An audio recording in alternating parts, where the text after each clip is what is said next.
નસરવાડી તાલુકાના ચંદરપુરા ગામે પુલના લોકાર્પણના માત્ર 20 દિવસ બાદ જ ભ્રષ્ટાચારની પોલ ખુલી છે।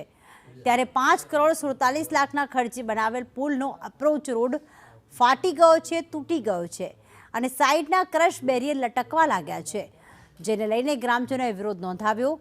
પુલના એપ્રોચ રોડમાં માટી પથ્થર પૂરવાની જગ્યાએ નદીનું સગડિયું પૂરી દેવામાં આવ્યું, જેના કારણે કમોસમી સામાન્ય વરસાદ પડ્યો એમાં પુલમાં થયેલ ભ્રષ્ટાચારની પોલ ખુલ્લી પડી ગઈ। નદીનું પાણી આવ્યું એટલે ગામમાં ઘૂસી જાય એવું છે અને નદીનો હાગોડી પડ્યો। અમે દિવાલ બનાવવાનું કીધું પણ દિવાલ બનાવી નથી। ગઈકાલે વરસાદ થોડો જ પડ્યો તોય ધોવાઈ ગયો છે અને હજુ આ પુલ બેસી ગયો પછી ચોમાસામાં કેટલો વરસાદ બાકી તો શું હાલ થશે ગામને। પુલનું ઉદ્ઘાટન થયું તે વખતે અમે કહી દીધું, રજૂઆત કરી હતી પણ કોઈ ધ્યાન આપ્યું નથી। ધારાસભ્યને પછી મંત્રીને પહેલેથી અમે રજૂઆત કરતા પણ કોઈ સાંભળ્યું નહીં। આ પુલમાં ભ્રષ્ટાચાર કરવામાં આવેલો છે। છોટાઉદેપુર જિલ્લાના નસવાડી તાલુકાના ચંદનપુરા ગામે હાલ જોઈ રહ્યા છો દ્રશ્યો।